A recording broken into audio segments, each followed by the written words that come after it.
वासुदेवाय।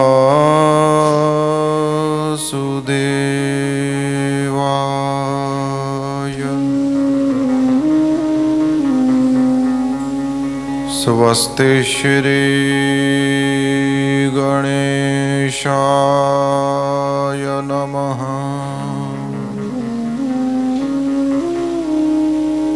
श्री सरस्वत्यै नमः।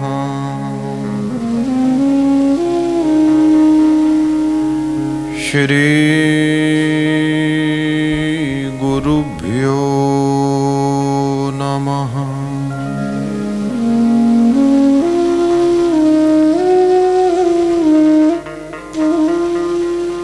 वंशी विभूषितकरान्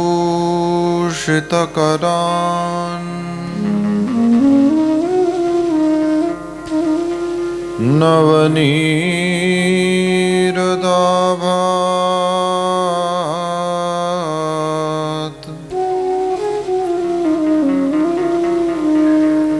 पीताम्बराद्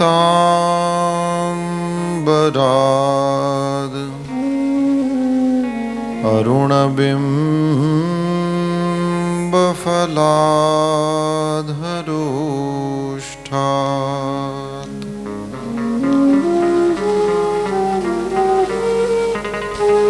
पूर्णेन्दुसुन्दरमुखात्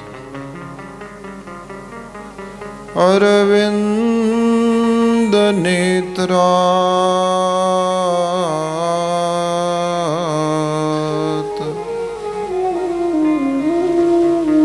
कृष्णात् परं किमपि तत्त्वमहं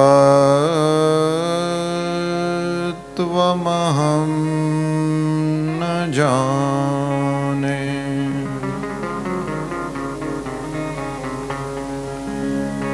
कृष्ण त्वदीयपदपङ्कज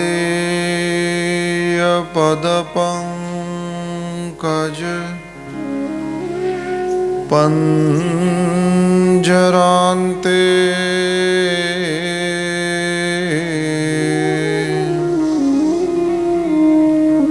अद्यैव मे विशतु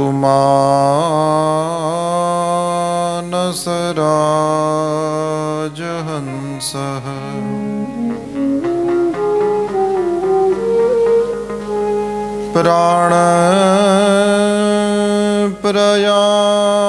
प्राणप्रयाणसमये कफवातपित्तैः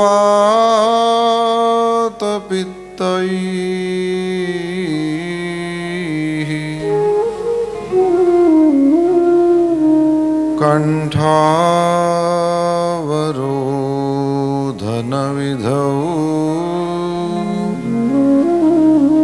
स्मरणं कुतस्ते। श्रीद्वारिकाधीश की जय। श्री बालकृष्ण लाल की जय। सद्गुरुदेव की जय।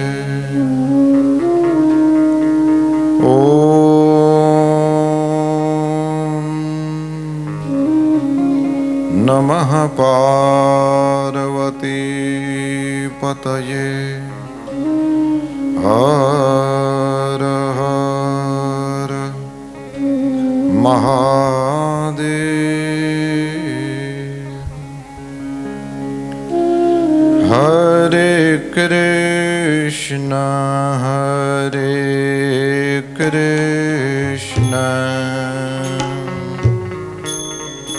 कृष्ण कृष्ण हरे हरे हरे राम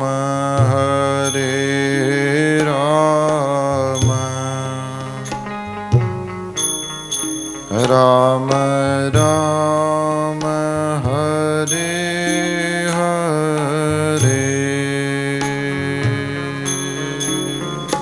હરે કૃષ્ણ કૃષ્ણ કૃષ્ણ હરે હરે હરે રામ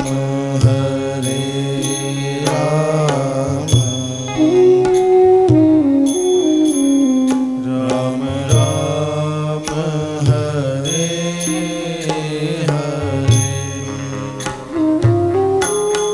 હરે કૃષ્ણ હરે કૃષ્ણ કૃષ્ણ કૃષ્ણ હરે હરે હરે રામ હરે રામ રામ રામ હરે હરે હરે કૃષ્ણ હરે કૃષ્ણ કૃષ્ણ કૃષ્ણ હરે હરે હરે રામ હરે રામ રામ રામ હરે હરે હરે કૃષ્ણ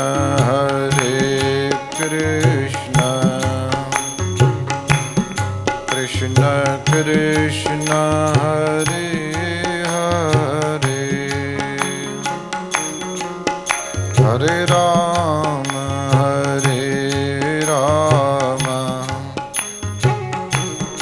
રામ રામ હરે હરે હરે કૃષ્ણ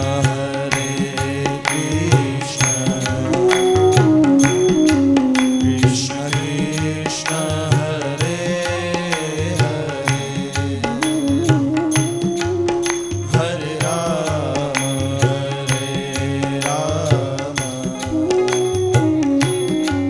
રામ રામ હરે હરે હરે કૃષ્ણ કૃષ્ણ કૃષ્ણ હરે હરે હરે રામ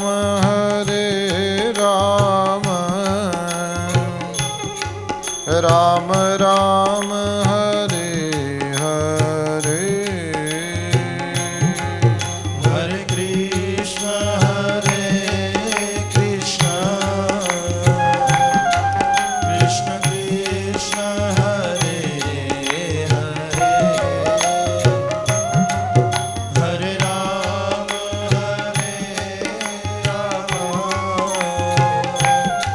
રામ રામ હરે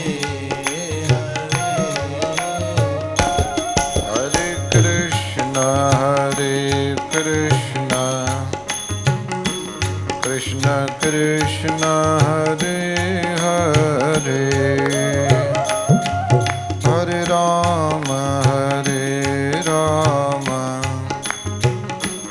રામ રામ હરે હરે હરે કૃષ્ણ કૃષ્ણ કૃષ્ણ હરે હરે હરે રામ રામ રામ હરે હરે હરે કૃષ્ણ કૃષ્ણ કૃષ્ણ હરે હરે હરે રામ રામ રામ હરે હરે Hare Krishna, Krishna Krishna, Hare Hare, Hare Rama, Rama Rama, Hare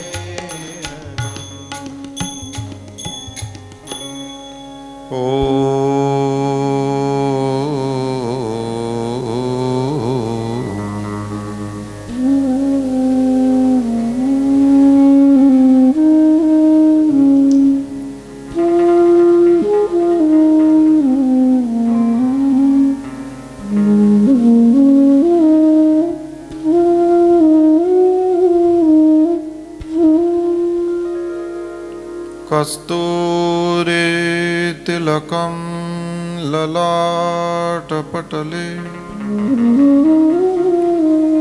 વક્ષઃસ્થલે કૌસ્તુભમ નાસાગ્રે વરમૌક્તિકમ કરતલે વેણુઃ કરે કંકણમ સર્વાંગે હરિચંદનમ સુલલિતમ કંઠે ચ મુક્તાવલી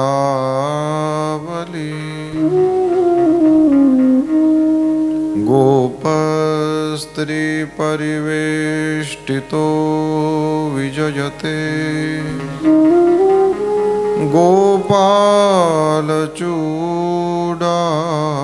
ગોપાલચૂડામણિ અસ્તિ સ્વસ્તરુણી કરાગ્રવિગલત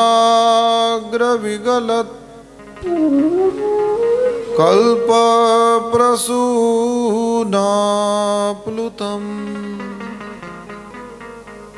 વસ્તુ પ્રસ્તુતવેણુનાદલહરી નિર્વાણ નિર્વ્યાકુલમ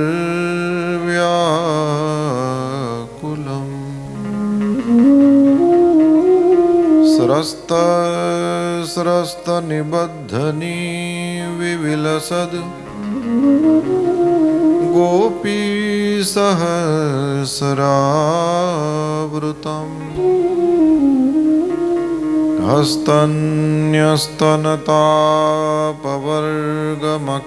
હસ્તન્યસ્તનતાપવર્ગમખિલોદારમ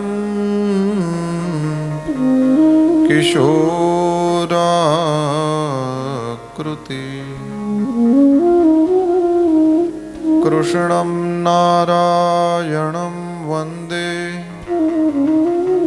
કૃષ્ણં વંદે વ્રજપ્રિયં કૃષ્ણં દ્વૈપાયनं વંદે કૃષ્ણં વંદે પૃથાસુતम्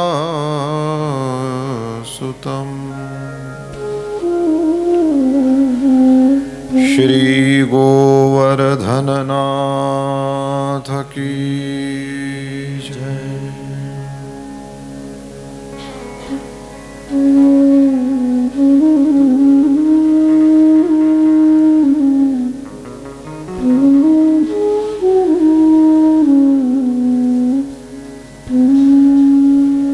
શ્રી શુક ઉવાચ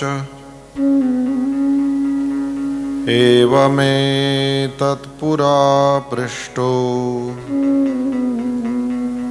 મૈત્રેયો ભગવાન કિલ ક્ષત્રાવનમ પ્રવિષ્ટેન त्यक्त्वा स्वगृहमृद्धिमा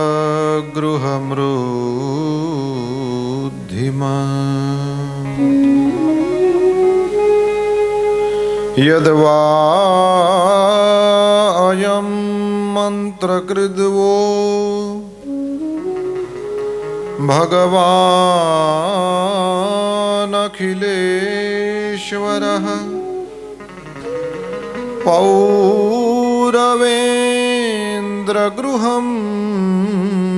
हित्वा प्रविवेशात्मसात्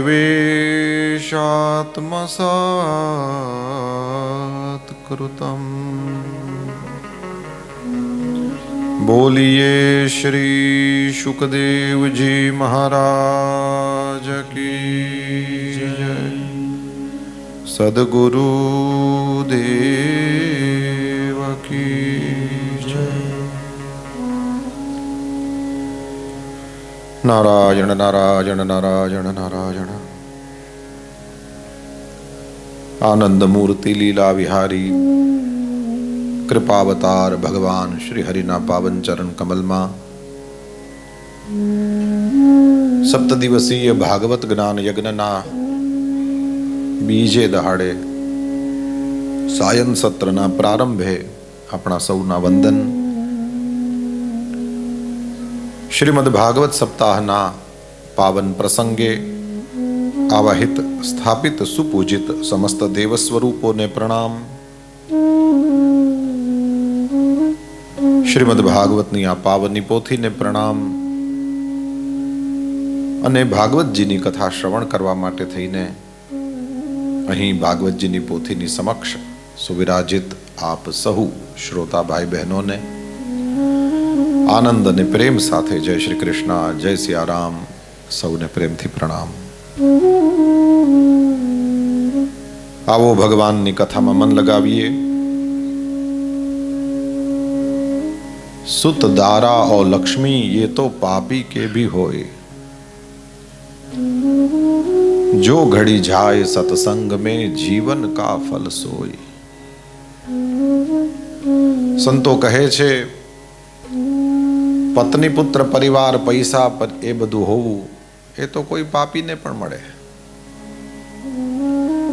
परंतु ए जीवन नु फल नथी।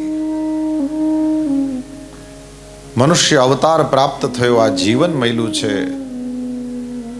एनो अर्थ ए छे के आपणे कोक दिवस सत्संगनी प्राप्ति थाय, जीवननुं ए फळ छे। सतनो संग ते सत्संग, जेनो कोई दिवस विनाश न थाय ते सत छे अने एनो संग एटले के एनी साथे आपणे बेसवा मळे।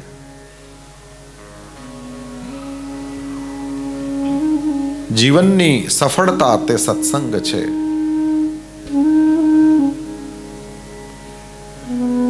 અહીં શૌનકાદિકોને સુત પુરાણીનો સત્સંગ પ્રાપ્ત થયો છે। અહીં રાજા પરીક્ષિતને શ્રી શુકદેવજીનો સત્સંગ પ્રાપ્ત થયો છે। અને હવે આપણે જે બાજુ જઈએ છીએ ત્યાં શ્રી વિદુર કાકાને મૈત્રેય ઋષિનો સત્સંગ પ્રાપ્ત થાય છે। બીજા સ્કંધના અંતમાં પ્રશ્ન પૂછાયો છે, મહારાજ વિદુર કાકા પોતાના ઘરનો ત્યાગ કરીને જતા રહ્યા હતા, એ મૈત્રેય ઋષિને મળ્યા છે।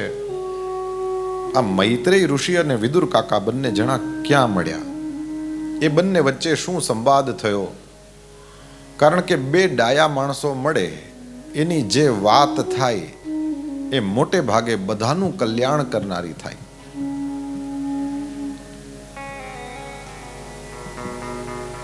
બે કુતરા બે ગધેડા મળે ઈ જી કરે એ કોઈનું કલ્યાણ ન કરે,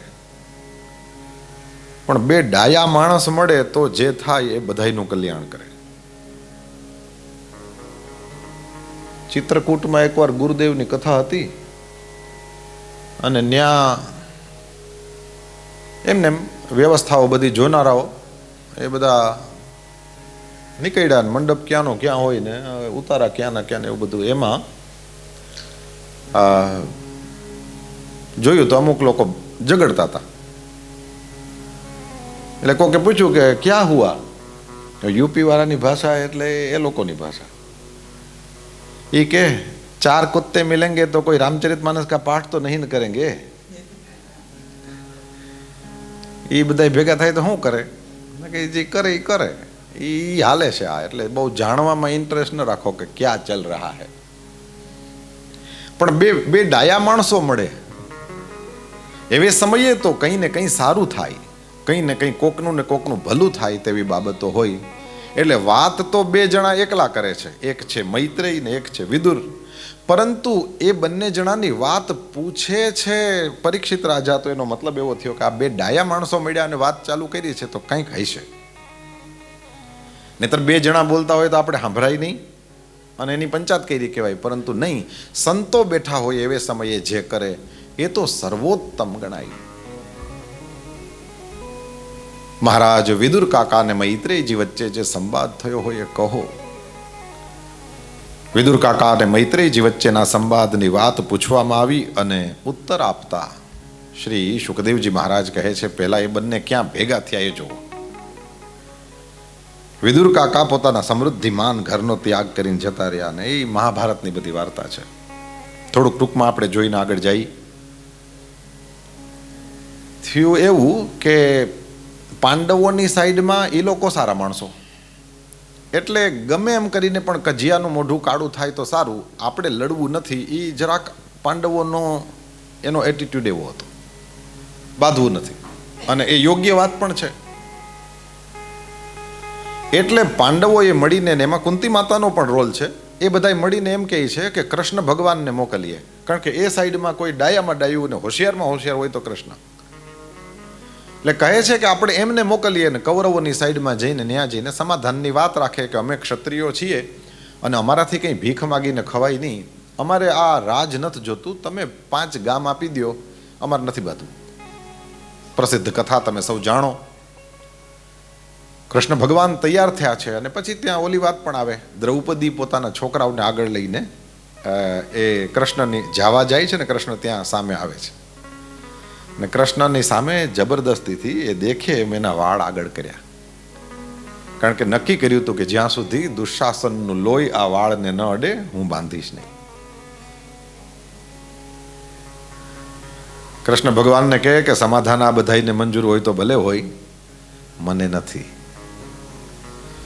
કારણ કે ભાભી માં સમાન કહેવાય ને એનું અપમાન કરનારાઓને જો સજા ન મળે, એમાંય મોટા કરે એમ ગામ આખું કરે, અને આ વડીલો થઈને અને રાજ્યસભામાં બેસેલા લોકો અને રાજાઓ થઈને જો ધ્યાન ન રાખે તો ગામની બીજી બહેન દીકરીઓની તો કોઈ ઇજ્જત જ ન રહે. સજા તો થવી જ જોઈએ અને એ સજા ન થાય એ મને નહીં ચાલે. એટલે દ્રૌપદી કૃષ્ણને કહે છે કે આ છોકરાઓ રહ્યા ને મારા, એને મોટા કરીશ ને એની માના અપમાનનો બદલો લેશે, પણ મારવાના તો છે જ આ લોકોને. એટલે કૃષ્ણ ભગવાન બહુ સરસ સમજાવે છે કે દ્રૌપદી મારે તને શું કહેવું, જે ડાયો માણસ હોય ને હંમેશા એણે સમાધાનનો હાથ લંબાવવો જોઈએ. એનાથી 2 કામ થાય. સૌથી પહેલું એ કે ઇતિહાસની દ્રષ્ટિએ એ સારા અને સાચા છે એ સાબિત થઈ જાય, અને બીજું ત્રેવડ તો આપણામાંય છે, પણ કજિયાનું મોઢું બને ત્યાં સુધી કાળું કરવું જોઈએ. એટલે કે લડાઈ નહીં, લડાઈથી ભાગે પણ નહીં અને લડાઈનો શોખ પણ નહીં. આ કૃષ્ણ એક્સાઇટ કેવાય માટે નથી, અવેલેબલ બધાય માટે છે. આ કૃષ્ણ લડવું હોય ફાઇન, પ્રેમ કરવો હોય ફાઇન. ગોપી કહે છે આજ સુંદર માખણ બન્યું છે, કનૈયાને લાયક છે. કૃષ્ણ આવે ને ખાય તો બહુ સારું, ભગવાન કહેશે ફાઇન. અને કંસ વિચારે છે કે હાથમાં આવે તો મસળી નાખું, ભગવાન કે પછી મસળી નાખું વાળું ત્યારે વાત, અત્યારે હાથમાં આવે વાળી તારી બહુ ઈચ્છા છે, ફાઇન લે. એક્સાઇટ નથી કહેવાય માટે, અવેલેબલ ખરા. અર્જુન કે મારો રથ હાંકો, ભગવાન કે ફાઇન. ગોપી કે મારું માખણ ખાઓ, ભગવાન કે ફાઇન. ગોપી કે રાસ રમવો છે, ફાઇન. ભગવાનને કહેવાયમાં વાંધો નથી. પરંતુ પરમાત્મા શ્રી હરિ એ પેલા વોર લાયક કહેવાય ને, યુયુત્સુ નહીં. લડવા માટે કોઈ કાયમ, મતલબ જ્યાં સુધી કોકને રોવડાવે નહીં ને કોકની યાર બાંધે નહીં ત્યાં સુધી ખાવું ન ભાવે ને રોટલો હજમ ન થાય, ઈ માયલા કૃષ્ણ નહીં, રામ પણ નહીં. દ્રૌપદી આપણે પેલા સમાધાનનો હાથ લંબાવવો જોઈએ. તને ખબર છે આ કૂતરાની પૂંછડ્યું આ સીધી કોઈ દી થાય જ નહીં. યુદ્ધ તો થવાનું જ છે, પણ છતાંય તમે સમાધાનનો હાથ લંબાવો એટલે તમે હારા માણસ છો એમ દુનિયાની નજરમાં આવી જાઓ. અને એમ કરવું જોઈએ. ડાયો માણસ તો આવા મોકાને ગુમાવે નહીં. અને નહીં માને પછી જે આપણે કરવાનું છે એ કરીશું. જાય છે કૃષ્ણ પરમાત્મા. હવે ઓલી બાજુ ખબર પડી હસ્તિનાપુરમાં, એટલે બધા ચર્ચાએ ચડ્યા કે ભાઈ કૃષ્ણ આવે છે ને એ સમાધાનની વાત લઈને આવવાના છે, એટલે આપણે શું કરવું છે. સ્વાભાવિક રીતે દુર્યોધન તો પોતાના જ રોલમાં હોય. આવે એટલે ગોવાળિયાને બાંધી દેવો ને જેલમાં નાખી દેવો ને હું સમજે પોતાની જાતને બધું. ઓલી ઉંદેડી કસુંબો પી ગઈ હોય પછી ને ખાટલા ને ઈસ ઉપર ચડીને કે ક્યાંય ગયા મીંદડાઓ. મીંદડું એકે આવ્યું તો જીવતું નહીં રે ભાઈ તું. બોલો કસુંબો.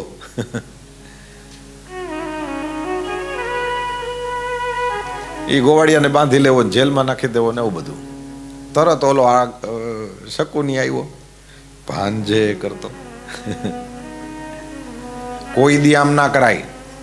જો આપણે નક્કી કરીને બેઠા છીએ કે યુદ્ધ કરવું જ છે, ઓકે, યુદ્ધ થશે, આપણે એ સમાધાન થવા જ નહીં દઈએ. હવે મદદ કરવી પડે બધાને, એટલે એ પાંડવોને મદદ કરશે તો આપણા કંઈક હગા થાય ને, આપણને મદદ કરવી પડશે. પાંડવોના એ ફઈના દીકરા થાય છે, મામાના દીકરા થાય છે, તો તારા વેવાય થાય છે. દુર્યોધનની દીકરી લક્ષ્મણા, એના લગ્ન કૃષ્ણના જાંબુવતીથી થયેલા દીકરા સાંબ સાથે થયા છે. પ્રેમથી નથી થયા પણ થયા તો છે.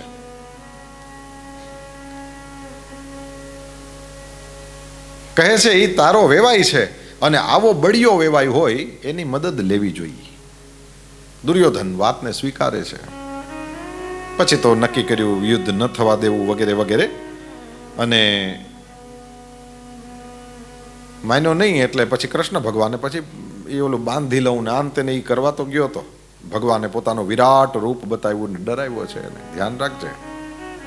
પછી તો કે ભગવાન શ્રી હરિને એ બપોરના સમયે કહે છે કે પ્રભુ જમવા પધારો, બપોરનું ટાણું થયું છે ને તમારા માટે 56 ભોગ તૈયાર છે. ભગવાન કે ભોગ લાગે તારા ભોગના, હું કામ ખાવેલા, તારે મારી વાત માનવી નથી અને પાછો કે હું તમને જમાડું, એ નથી કરવું મારે. ભગવાન શ્રી હરિ બહાર નીકળી ગયા, મહેલની બહાર નીકળી ગયા. ભેરો ઉદ્ધવ હતો. ઉદ્ધવ કે તમને ભૂખ નથી લાગતી, મને તો લાગી છે, અને તમે તો ના પાડી દીધી જમવાનું કહેતો હતો ને. એટલે કૃષ્ણ ભગવાને કીધું કે એનું ન ખવાય. ભગવાનને કીધું તો એનું ન ખવાય તો હવે કોનું ખાવું. હાલો ને વિદુર ઘેર જાય ઉદ્ધવજી, હાલો વિદુર ઘેર જાય હોજી. બોલો વિદુર ઘેર જાય ઉદ્ધવજી, હાલો વિદુર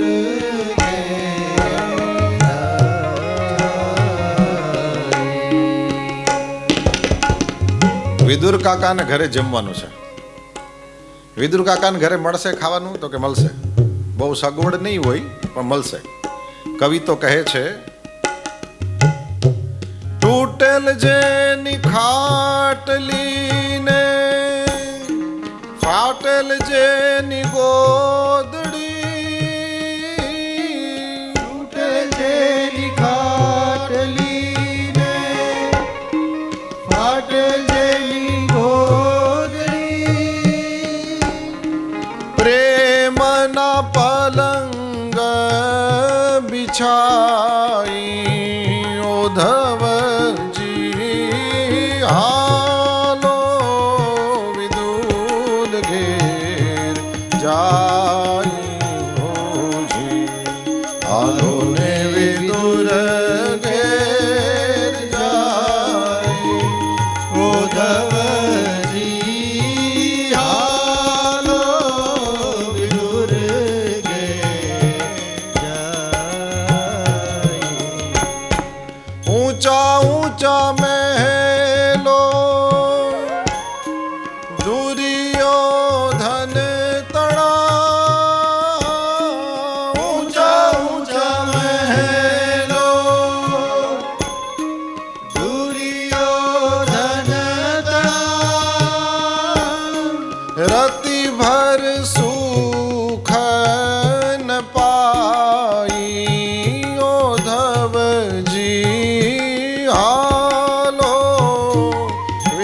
વિદુર ઘેર જાય હોજી. હાલો ને વિદુર ઘેર જાય ઉદ્ધવજી. હાલો વિદુર ઘેર જાય. દુર્યોધનના ઘરે ઊંચા ઊંચા મહેલો છે, મારા જેવાને ત્યાં રતી ભરે સુખ ન મળે. અને વિદુર કાકાને ત્યાં કીધું ત્યાં હાવ તૂટેલી ખાટલી હશે, ફાટેલી ગોદડી હશે. એવું છે નહીં, પણ આવું હોય તો પણ પ્રેમનો પલંગ છે એટલા માટે મને ગમે. કૃષ્ણ પરમાત્મા કહે છે ખાવા માટે કંઈ આને ત્યાં 56 ભોગ છે, આપણે ત્યાં 56 ભોગ નથી મળવાના. શું મળશે? બંટીનો રોટલો ને તાંજરિયાની ભાજી. બંટીનો રોટલો ને તાંજરિયાની ભાજી. રુચિ રુચિ ભોગ લગાઈ ઓધવજી. હાલો વિદુર ઘેર જાય હોજી. હાલો ને વિદુર ઘેર જાય ઉદ્ધવજી. હાલો વિદુર ઘેર જાય. મળશે તો બંટીનો રોટલો અને તાંજરિયાની ભાજી સિવાય કંઈ નહીં, પરંતુ એ પ્રેમના પલંગ ઉપર બેસાડીને આપણને પ્રેમનો ભોગ લગાડવા મળશે. અને એ રુચિ રુચિ ભોગ લગાવી એ તો હું બહુ પ્રેમથી ખાઉં. ભગવાન કહે છે 56 ભોગ હોય તોય વાંધો નથી, અને સામાન્ય રોટલો ને ભાજી હોય તોય વાંધો એમાંય નથી. બસ સવાલ ખાલી એટલો છે કે જમાડવા વાળો પ્રેમથી જમાડે છે કે નહીં. આ ગુજરાતીમાં ભજન ને કબીર સાહેબના નામે ચડ્યું છે, જેણે લખ્યું હોય એને. પણ કહે છે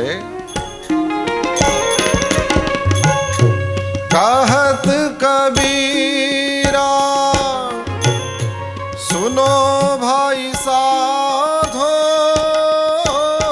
कहत कबीरा सुनो भाई साधो. कहत कबीरा सुनो भाई साधो.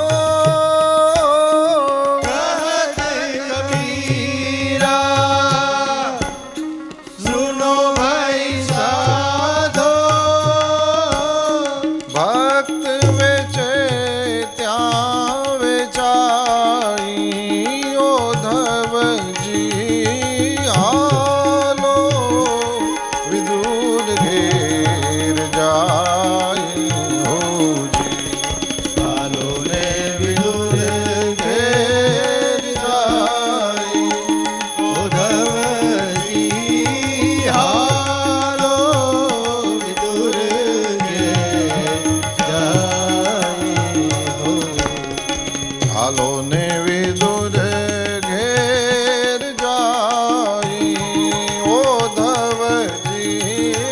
હાલો વિદુર ઘેર જાય હોજી.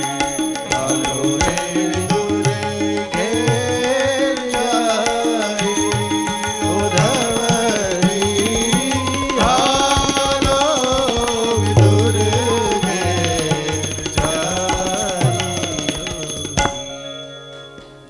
પરમાત્મા શ્રી હરિના હૃદયને જે સ્પર્શ કરે છે એવી બાબત છે, જે અડી જાય ભગવાનને, એ દિલનો પ્રેમ. અને રૂપિયા પૈસા પરિવાર અને ભણવાનું ને અક્કલ ને એ બધી બાબતમાં આપણે બધા જુદા જુદા છીએ, પણ ભગવાને દિલ બધાને એક સરખું આપ્યું છે. હૃદયની અંદર રહેલો ભાવ પરમાત્માને સમર્પિત કરવા માટે આપણે બધા સ્વતંત્ર છીએ. પરમાત્માનું જે ફોર્મ આપણને, જે સ્વરૂપ આપણને ગમતું હોય, તમારા હૃદયનો પ્રેમ, વાસ્તવિક પ્રેમ. સમાજની અંદર અનેક લોકોની સામે આપણે અનેક સ્વરૂપ લેવા પડે, ઠીક છે, જેનો જેવો સ્વભાવ હોય એની સાથે એવો વ્યવહાર થાય, પરંતુ ભગવાનની સામે એઝ ઇટ ઇઝ રહો. ભગવાનને આંખો નહીં, એક્સરે છે. એ ઉપરનું કશું જોતો નથી કે શ્યામભાઈ લાલ શાલ પહેરીને આવ્યા છે, એને ઈ ન જોવે, ઈ જોવે કે અહીં અંદર હું હાલે છે. અંદર તમે બરાબર હશો તો બહાર કંઈ હોય કે ન હોય, ભગવાન આ વિદુરના ઘરે આવીને બેસે છે. દુર્યોધન કો મેવા ત્યાગો, ओ साग विदुर घर खाई, सबसे ऊंची प्रेम सगाई, सबसे ऊंची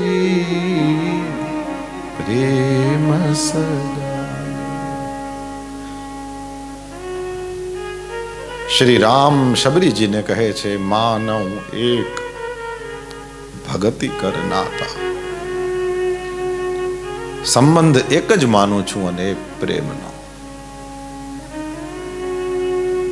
તો વિદુર કાકાનું મેનુ એવું બધું કંઈ હતું નહીં, પણ પરમાત્મા શ્રી હરિ જોવે છે કે પ્રેમ છે, અને જ્યાં પ્રેમથી આરોગવાનું કહીએ. રીઝવવો અઘરો ભગવાન નથી, માણસ છે, પણ પ્રેમથી માણસ પણ રીઝે તો ભગવાન તો રીઝે જ ને. રાજી કરવો અઘરો ભગવાન નહીં, માણસ છે, પણ પ્રેમ દેખે ને ત્યાં માણસે ઢોળાઈ જાય, માણસે ઓળઘોળ થાય તો ભગવાન તો થાય જ ને. પરમાત્મા વિદુર કાકાને ઘરે જાય છે. મહાભારતની કથા એવી છે, દુર્યોધનને ખબર પડી કે મારે ત્યાં ન ખાધું તો ક્યાં જઈશ, જોવા દેજો. એટલે પાછળ જેને મોકલેલા હતા એની આવીને કીધું કે એ તો વિદુર કાકાને જમવા ગયા. કીધું કંઈ વાંધો નહીં. પોતાના ભંડારીને કોઠારીને કહી દીધું કે આજ સીધો વિદુર કાકાને ન જવો જોઈએ. વિદુર કાકા લેવા જાય છે કે આજ મારે ત્યાં ભગવાન આવ્યા એટલે હું થોડું ઘી ને સાકર ને વધારે માંગીશ. ભંડારીએ કીધું દુર્યોધનનો આદેશ છે, આજે તમને કંઈ દેવાનું નથી. વિદુર કાકાએ કીધું કંઈ વાંધો નહીં, ભગવાનની સગવડ ભગવાન કરે. અને પરમાત્મા શ્રી હરિ મારે આંગણે આવ્યા છે તો થોડા એમને એમ જાશે. એટલે વિદુર કાકા જમનાજીએ ભાજી તોડવા જાય, અને અહીંયા સુલભા દેવી છે એ કૃષ્ણ પરમાત્મા બિરાજમાન છે જોઈને ભગવાનને વિદુર કાકા આવે ત્યાં સુધી કંઈક ખવડાવવું જોઈએ એમ કરીને ઘરમાં રહેલા કેળા એ લઈને ભગવાનની સામે બેસે છે. પરમાત્મા શ્રી હરિને સામું જોતા જાય ને આવા દિવ્ય સ્વરૂપને જોઈને એ તો માવડી તો ગાંડી થઈ. અને પછી શું થયું તો કે કેળું નીચે મૂકી દે છે અને ભગવાનના હાથમાં છાલ દે છે. નજર નથી કે હું છાલ હાથમાં મૂકું છું, એમ જ છે કે હું ભગવાનને કંઈક ખવડાવું છું. અચ્છા, માવડી ગાંડી, એનો દીકરોય ગાંડો, કાનોડોય ગાંડો. શું કર્યું તો કે માળી જ શું હાથમાં આપે છે જોતા જ નથી, બેયની નજર એકબીજામાં. અને જે ખવડાવે માવડી એ બેઠા બેઠા મોઢામાં ચાવે. જેમ નાના છોકરાઓને તમે ગમે એ દ્યો એ કંઈ જોવે જ નહીં. નાના છોકરા શું કરે? સીધું મોઢામાં. એટલે નાનું બાળક આવ્યું હોય, એને કોઈ જોવા આવ્યું હોય, રમાડવા આવ્યું હોય તો હાથમાં એને નોટ આપે. છોકરું પકડે તો બરાબર, પણ એ પકડી લે એ પછી સીધું પેલું કામ સીધું મોઢામાં નાખવાનું કરે. એ તેની માં છે, એને ખબર છે કે આ 20 કે 50 પાઉન્ડની નોટ એટલે આનો મતલબ થાય આ મોઢામાં ન નખાય. એટલે એ લઈને સાચવીને મૂકી દે, પણ બાળક તો દરેક ચીજને મોઢામાં નાખે. બરાબર એવી જ રીતના કૃષ્ણ પરમાત્મા એ કેળાની છાલ લે છે ને સીધા મોઢામાં. થોડી વાર પછી વિદુર કાકા આવે અને વિદુર કાકાનું ધ્યાન પડ્યું ત્યારે કે એ ગાંડી તું શું કરે છે જોતો ખરી. ભગવાનના હાથમાં રહેલી છાલને જોઈને થોડા ખીજાતા હોય એવી રીતના વિદુરાણીએ કીધું કે પ્રભુ તમારી સામે તો જી જો એ બધાય ગાંડા થાય તો હું ગાંડી થઈ, અને મેં તો તમને કેળાને બદલે છાલ હાથમાં આપી. તમારે તો કહેવાય ને કે કેળું નીચે મુકાઈ ગયું ભૂલમાં, મને છાલ આપો. એટલે કૃષ્ણ ભગવાને જે જવાબ આપ્યો એ બહુ કામનો છે. ભગવાન શ્રી હરિએ કીધું કે માં તને જેમ ખબર નથી કે તું કેળું ખવડાવે કે છાલ ખવડાવે, એમ મને ખબર નથી કેળું ખાવ કે છાલ. મને ખાલી એટલી ખબર કે મારી માવડી મને કંઈક ખવડાવે ને હું ખાઉં છું. सबसे ऊंची प्रेम सगा. ભગવાન સુદામાના કાચા પૌવા નહીં, એનો પ્રેમ ખાય.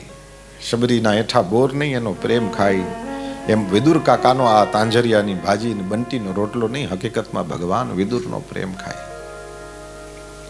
કોઈ પણ આપણે આંગણે આવીને ઊભું હોય તો પ્રેમને જોઈને, એ આપણો રોટલો ખાય તો એ પ્રેમને હિસાબે જ. મોઢામાં કોળિયો માથે કોક ડફણું મારે તો કોણ આવે? ન થઈ શકે. પરંતુ પ્રેમ હોય ને અડધો રોટલો, ઘણી વખત મીઠું રોટલો એટલું કે જોઈ તો એ માણસ પ્રેમથી ખાય.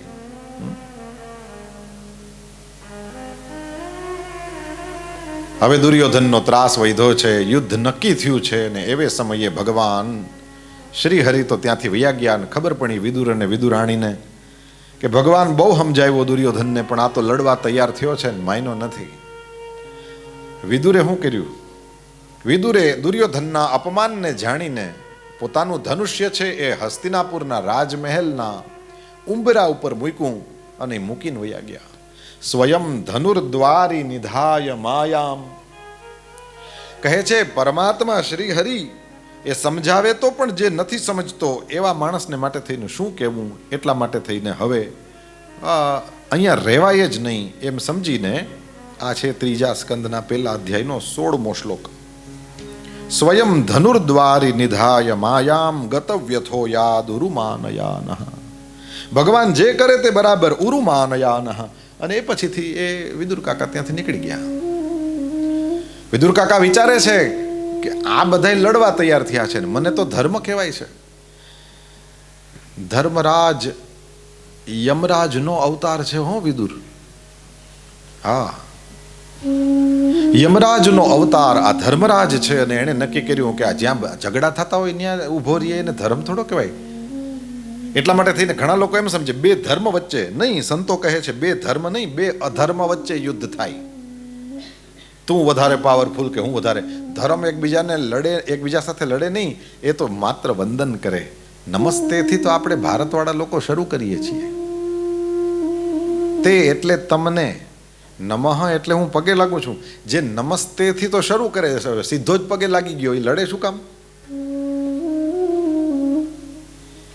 એટલા માટે થઈને ભારત દેશે કોકના ઉપર આક્રમણ કર્યું ને એને જીતી લીધો ના અંતે નહીં આપણે સાંભળવામાં આવતું, કોઈ હિસ્ટ્રીમાં ક્યાંય નથી આવતું.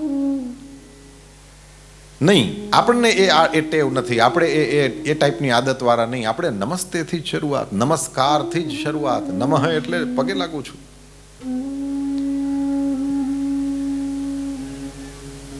લડવાના સ્વભાવ વાળા નથી. વિદુર કાકા ધર્મ સ્વરૂપ છે. વિદુર કાકા ધનુષ્યને એ ઉંબરા ઉપર મૂકી અને ત્યાંથી નીકળી ગયા. જાત્રા કરવા વયા ગયા છે. હસ્તિનાપુરના મહામંત્રીની હેસિયતથી જાત્રા કરતા નથી. જાત્રા કરે છે એક સાધકની ભૂમિકામાં. સાધકની ભૂમિકામાં જાત્રા એટલે શું? તો કે સાધકની ભૂમિકાનો મતલબ છે એની ભેગા કેટલાય સેવકો નથી, હસ્તિનાપુરના મહામંત્રીના કપડા નથી, રથમાં જાતા નથી અને કોઈ ભેગો સામાન નથી લીધો ને એમને અવધૂતની જેમ નીકળી ગયા છે. તીર્થયાત્રા કરવા માટેથી નીકળ્યા. પરમાત્મા શ્રી હરિના દર્શન કરતા જાય, મંદિરોમાં, તીર્થોમાં, નદીઓમાં નાતા જાય, વ્રત વર્તોલા કરતા જાય, ભગવાનને વહાલા લાગે. વિદુર કાકા સાધકની જેમ ચાલે છે. ફરતા ફરતા ફરતા જમનાજીનો કિનારો આવ્યો. તત્રોદ્ધવમ ભાગવતમ દદર્શ. ભગવાનના વહાલા ભગત ઉદ્ધવના દર્શન કર્યા. 4 મિલે 64 ખિલે 20 રહે કર જોર. ભક્તન સે ભક્તન મિલે તો હરખે 7 કરોડ. જૂના જમાનાના માણસો આવું બધું બોલતા. 4 મિલે, 2 આંખ્યું વિદુરની, 2 આંખ્યું ઉદ્ધવની. એકબીજાની આંખો મળી. 64 ખિલે, 32 દાંત વિદુરના ને 32 દાંત ઉદ્ધવના. 64 ખિલે, 20 રહે કર જોર. 10 આંગળા વિદુરના ને 10 ઉદ્ધવના. ભક્તથી ભક્ત મળ્યા તો 7 કરોડ હરખ્યા. એને હરખે 7 કરોડ, એનો મતલબ 3.5 કરોડ રૂવાડા વિદુરના અને એટલા જ ઉદ્ધવના. બંને પ્રસન્ન થયા. 1 રાત પર્યંત જમનાજીના કિનારે બેઠા છે. બધા જ સમાચાર પૂછવામાં આવ્યા વિદુર કાકા દ્વારા અને ઉદ્ધવજી જવાબ આપે. એમાં જ્યારે એમ પૂછ્યું કે કૃષ્ણ કેમ છે, વિદુર કાકા તો ક્યાર ના નીકળી ગયા છે ને. યુદ્ધ શરૂ થવાનું હતું એના પહેલા ના નીકળી ગયા છે. એટલે પછી પાછળની કાંઈ ખબર નથી. યુદ્ધ પૂરું થયું, ધર્મરાજ એ શાસનમાં આવ્યા અને કૃષ્ણ ભગવાન વયા ગયા અને પાંડવોય વયા ગયા. એ પછી ઉદ્ધવ છે એ અહીંથી નીકળો છે. હવે ઉદ્ધવને જ્યાં સમાચાર પૂછ્યા અને એમાં બધાયના નામ લે છે. ઉગ્રસેન કેમ છે, બલરામ કેમ છે, અનિરુદ્ધ, પ્રદ્યુમ્ન, બધાના નામ પૂછે. પણ કૃષ્ણ કનૈયાની વાત આવી એવે સમયે આ ઉદ્ધવની આંખમાંથી દડ દડ દડ આંસુડા પડ્યા. કેમ? નાનકડો હતો ત્યારથી કૃષ્ણ લીલા કરે આ ઉદ્ધવ, અને કૃષ્ણની સેવામાં મથુરામાં જોડાણો, અને ભગવાન 125 વર્ષ જીવ્યા તો ઉદ્ધવે લગભગ એવડો જ હતો ઉંમરમાં. એટલે આટલા વર્ષો સુધી જે ભગવાનની ભેગા ઓલમોસ્ટ 100-110 વર્ષ જેવો ટાઈમ રહ્યો હોય, અને એ કૃષ્ણની ભેગો 110 વર્ષ રહ્યો હોય, એ માણસ કેવો હોય? એટલે કૃષ્ણની યાદ આવતાની સાથે આંખમાંથી દડ દડ દડ આંસુડા. અને ભાગવતજીમાં વર્ણન છે, તમે એમ જોવો તો ખુશ થઈ જાઓ. છોકરા, તું ભાગવત લઈને બેઠો એટલે તને બતાવજો. પરમાત્મા શ્રી હરિનું સ્મરણ કરતાની સાથે ઉદ્ધવજી કહે છે, મહારાજ, કૃષ્ણ દ્યુમણી નિમલોચે ગીર્ણેશ્વજગરેણ કિમનું નઃ કુશલમ બ્રુયામ. આ બીજા અધ્યાયમાં જો 7મો શ્લોક.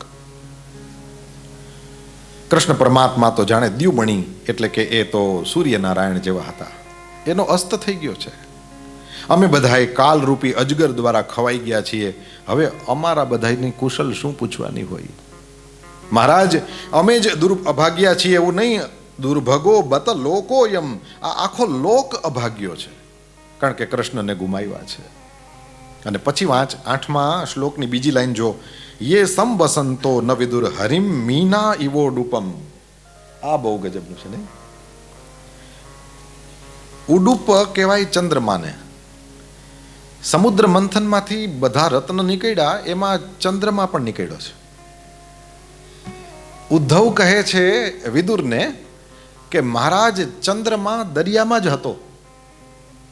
માછલા એમને માટા મારતા, ખબર નહીં કંઈક છે ચમકતી વસ્તુ, પોતાની વચ્ચેનો જ છે. પણ સમુદ્ર મંથનમાં અસુરો અને દેવતાઓએ મંથન કરીને એ ચંદ્રમાને કાઢ્યો.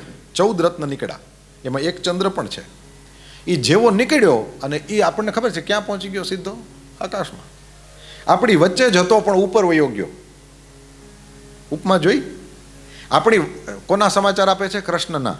હવે જુઓ, આપણી વચ્ચે જ હતો પણ ઉપર વયો ગયો. માછલા જ્યારે એની આજુબાજુ હતો ત્યારે એમને માટા મારતા, કંઈ એની ગણતરી ન કરતા. પણ ચંદ્રમાં જેવો ચડી ગયો એટલે એ દરિયામાં તરતા તરતા જોતા હોય કે ઓહો, આપણા માયલો જ હતો પણ ક્યાં ચડી ગયો.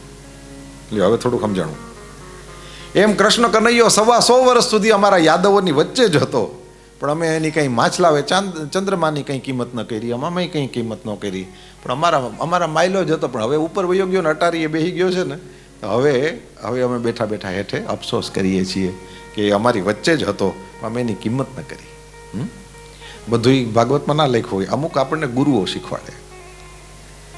હરિમ મીના ઇવો ડુપમ. એક રાત પર્યંત કૃષ્ણ ભગવાનના ચરિત્રો, પરમાત્માનું પ્રાગટ્ય થાય ત્યારથી લઈને વિરામ, એ અવતારનું કાર્ય પરિપૂર્ણ થાય ત્યાં સુધીની વાતો એ ઉદ્ધવ રડતી આંખોએ કરે છે વિદુર કાકાની સાથે. છેલ્લે કહ્યું કે મને જાવું તું, પણ મને અભાગ્યાને ભેગો ન લીધો. મેં કીધું કે મને લઈ જાઓ તો ના પાડી.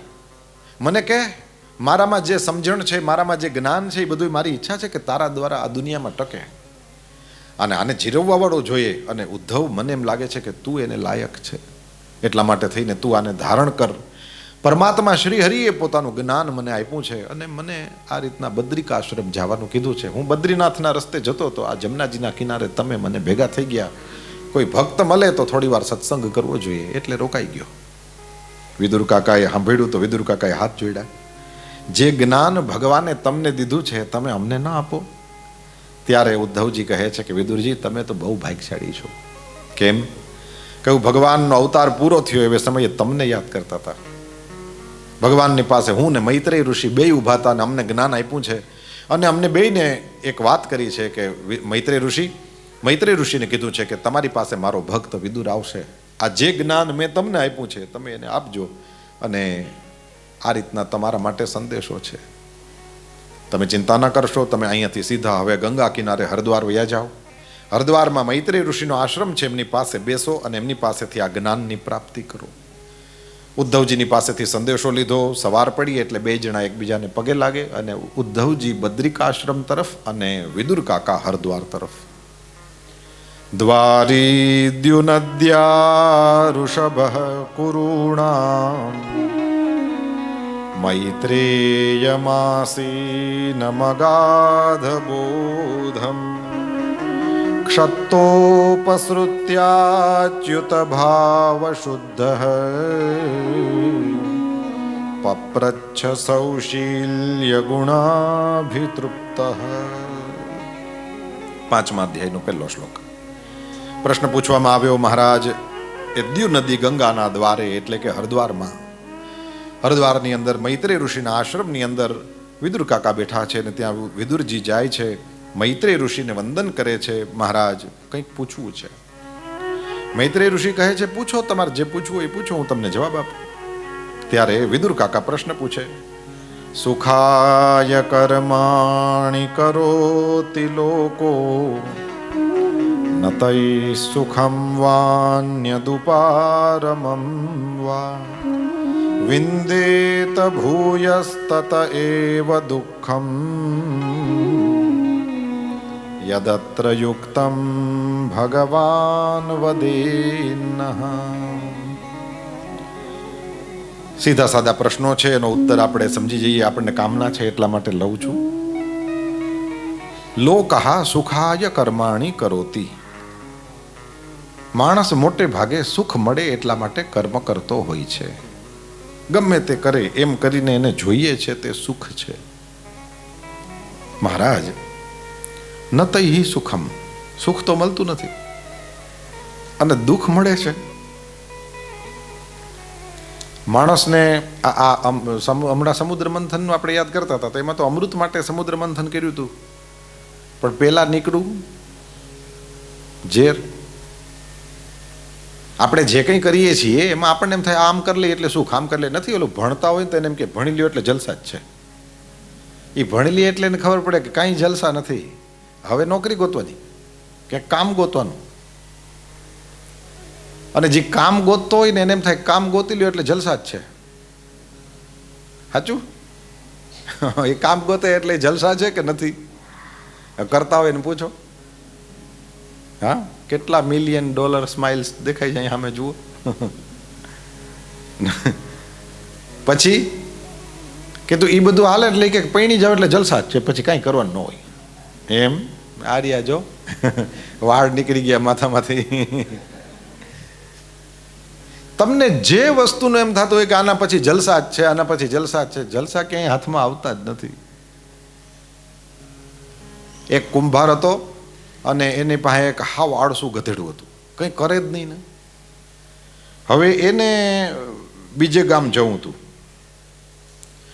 એટલે હવે લેસ્ટરથી બર્મિંગહામ જવું, એટલે હવે ગધેડું એટલું હાલે નહીં, એટલે શું કરવું?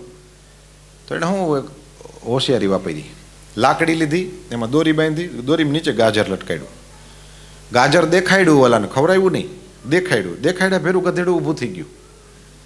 એટલે કુંભાર એની માથે બેસી ગયો અને લેસ્ટરથી તબડક તબડક સીધા બર્મિંગહામ ઉપડા. હવે બર્મિંગહામ સુધી ગધેડું હાયલું ગયું, પણ ઓલું ગાજર કંઈ મોઢામાં આવે એ તો બને જ નહીં. પછી કીધું ત્યાં જે કંઈ કામ હતું એ બધું પતાવ્યું અને પછી હાંજ પડીને પાછો લેસ્ટર ફેરો. એટલે એ કે હવે શું કરવું? પાછું ગધેડું ગાજર દેખાડ્યું, પાછો ઊભો થઈ ગયો. એક ગાજરનું ફ્યુલ નહીં ભાઈ. અને લેસ્ટર રિટર્ન પાછો આવ્યો. આના જેવું છે આ બધું. દેખાય છે, મોઢામાં કોઈને આવતું નથી. કામ કરી કરી કરી કરીને હાવ મરી જાય માણસ. આપણે જેના હાટું મરતા હોઈએ ને, એ જેની પાસે ઓલરેડી હોય ને એને પૂછો કે આ મળી જાય પછી મજા આવે છે? જેમ કેમ કે ઓલો એમ કે ભણતો હોય ને કે ટોપી પહેરી લ્યો એટલે મજા જ છે, એ રેવા દે. ટોપી પહેરી લીધી છે ને પૂછ કે કેવી મજા આવે. સમજાણું? કામ ગોતતા હોય ને નહીં, કામ ઓલરેડી જેની પાસે છે એને પૂછો. પૈણવાનું બાકી હોય નહીં, ઓલરેડી પૈણી ગયા હોય એને પૂછો.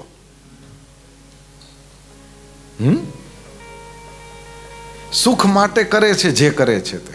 અને બધાય પાસે પોતપોતાની અકલ છે, એટલે બધાને એમ થાય કે હું મારી અકલે આમ કરી લઉં તો હું આમ કરી લઉં તો હું સુખી થાઉં, એટલે એ પોતાની રીતે કરતો હોય.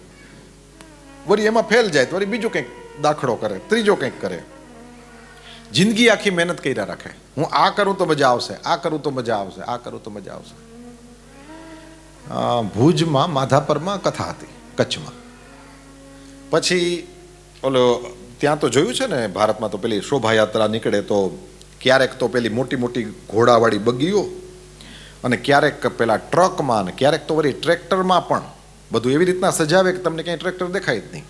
અને આ ફાઇન મોટા મોટા સિંહાસન ને આન તેને મૂક્યું હોય ને એમાં ભગવાનના સ્વરૂપો બનાવે ને રામ લક્ષ્મણ સીતા ઊભા હોય, જોયું હશે તમે. શોભાયાત્રા ભાગવતજીની ચાલુ હતી તો હું અને મારી પાસે એક સમાજના મોટા ભાઈ કોક બેઠેલા. હવે આગળ છોકરાઓ બધાય ગોવિંદ બોલો, હરિ ગોપાલ બોલો ને નાચતા ગાતા મોજ કરતા હતા. થોડીક વાર પછી મને એ બધાને જોઈને કે આ આગળ બધાય શ્રી ગોવિંદ બોલો ગોપાલ બોલો નાચે છે ને? મેં કીધું હા, એણે બધુંય કરીને જોઈ લીધું છે. એ કે એણે બધુંય કરીને જોઈ લીધું છે, પણ એને ખબર પડી ગઈ છે કે આમાં મજા છે, એટલે આ ગોવિંદ બોલો ગોપાલ બોલો કરે છે. બધું કરી લીધું છે. સુખ માટે માણસ કેટલા ઠેકડા મારે. વિદુર કાકાનો પ્રશ્ન છે, મહારાજ સુખ મળતું નથી, એને બદલે દુઃખ હાથમાં આવે છે, તમે કયો જો આમાં શું કરવાનું? મૈત્રેય ઋષિએ બહુ સરસ જવાબ આપ્યો. મૈત્રેય ઋષિએ કે એવું ન હોય કે સુખ માટે પ્રયત્ન કરો અને મળે દુઃખ. કાજુ વાવે કોઈ દી ડુંગળી ઉગે, ઘઉં વાવે કોઈ દી ચણો ઉગે, વાયવું હોય એવું ઉગે, સીધી વાત. સુખ માટે પ્રયત્ન કરે છે એ એક વાત કહેવાય, અને દુઃખ મળ્યું એ બીજી વાત કહેવાય. આપણું આજનું વાવેલું એ ક્યારે ઉગશે એ તો હું વાવ્યું એના ઉપર હોય. તુલસીનો છોડવો ત્યાંથી ઉપાડો ને અહીંયા લગાડો, એ હવારનો વાવેલો તુલસીનો છોડવો સાંજે લાગી જાય. પાણી નાખવાનું, તમે જુઓ તો સાંજે જામી ગયો હોય. પણ ગુલાબ વાવીએ તો હવારનું વાવેલા ગુલાબમાં સાંજે ન મંડે ફૂલ આવવા, એમાં અઠવાડિયું 10 દી થાય. પણ બાજરો વાવીએ તો 10 દી બાજરો આવે? કોઈ દી ન આવે. વાવ્યો હોય જાણે, 1.5 મહિનો લગાડે મિનિમમ. એ હરખું ધ્યાન આપો તો બાકી તો કેટલું નીકળી પડે બીજું. અચ્છા, પણ આપણે આંબો વાવીએ તો આવડા હાઇબ્રિડના જમાનામાં પણ 1.5 મહિનામાં કેરીઓ લૂમે ઝૂમે થઈ જાય કોઈ દી? નહીં, 2 વર્ષ તો હજી રાહ જોવી પડે. સમજાણું? બધું વાયવું જ કહેવાય. તુલસી હોય, ગુલાબ હોય, બાજરો હોય, આંબો હોય, વાયવું જ કહેવાય. પણ એ એક જ હરખું નહીં, એ અલગ અલગ સમયે ફળે. એમ કર્મનું પણ એવું છે, કર્મ પણ અલગ અલગ સમયે ફળે. પ્રત્યેક કર્મ પોતાનો ફળવાનો સમય હોય છે. વ્યક્તિ પોતે એને બરાબર જોવે અને તદનુસાર કરે તો કામ થઈ જાય. કર્મ ફળ્યા સિવાયનું રહેતું નથી, ફળ આપે જ છે, પણ જુદા જુદા સમયે. આપણે કોકને ગાર દઈ તરત કર્મ ફળે લ્યો, વાર ન લાગે. પણ તમે કોકને યારે સંબંધ ડેવલપ કરવા માંગો તો એમાં વાર લાગે. એ તરત ન ફળે, ટાઈમ લાગે. બેંકમાં FDU મૂકીએ છીએ, ટાઈમ લાગે, એમને એમ ન ફળે તરત જ. નિયમ છે, જે પ્રકારનું કર્મ તદનુસાર એને એટલું ફળવામાં વાર લાગે. કર્મ કરવા માટે એટલે સુખ માટે થઈને હું ને તમે કર્મ કરીએ છીએ તે એક વાત, પણ એ સમયમાં દુઃખ મળે છે તો એ એવું છે કે કોક સમયે કરેલું કર્મ એ ફળે છે. અહીંયાની તો નથી ખબર મને, બાકી અમારે ત્યાં ઘણી વખત પોલીસવાળા ઊભા હોય, બધાના લાયસન્સ ને કાગળિયાને ચેક કરતા હોય કારના. હવે એમાંથી કોકને જવાય દે છે, કંઈ નક્કી નહીં. નહીં તો તે દી જેની પાસે લાયસન્સ ન હોય એમાંય બને. હા, તો કારણ કે અમારે ત્યાં તો પાછા બધાય કંઈ એક હરખા 4 વ્હીલ લઈને તો ન ફરતા હોય ને, અમુક ફટફટિયામાં ફરતા હોય ને. એ અમુક તો એવા હોશિયાર હોય, પોલીસવાળાને ગોટે ચડાવે. એ કે સાહેબ લાયસન્સ તો ઘરે પડ્યું છે. તો કે હું ઘરે થોડો આવું જોવા હાટું થઈને, તાર પાસે નથી એટલે દંડ કરવો પડે.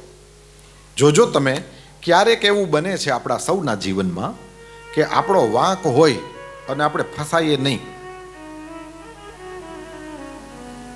એમ એવું ક્યારેક બને છે કે આપણો વાંક ના હોય અને આપણે હલવાઈ ગયા હોય.